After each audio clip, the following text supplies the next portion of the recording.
Ever wondered how professional photographers transform their raw captures into stunning masterpieces? Discover the secrets. First, import your images by navigating to the Library module, which is your central hub for photo organization. Simply click the Import button and select the folder containing your photos. Once imported, streamline your workflow by organizing your photos with powerful tools like keywords, collections, and star ratings. This helps you quickly locate specific images later. After organizing, seamlessly transition to the Develop module. This is where the magic happens, allowing you to extensively edit your photos with precision. Begin by fine-tuning your image's exposure, contrast, and highlights using the sliders in the basic panel to achieve the perfect brightness and dynamic range.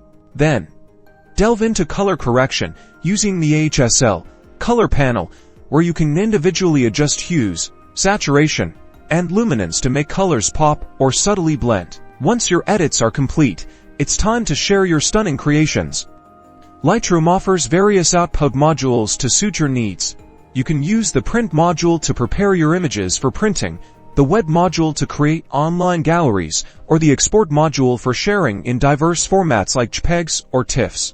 Mastering these steps in Adobe Lightroom will revolutionize your photo editing workflow, taking your images from ordinary to extraordinary. #Adobe Lightroom #photo workflow.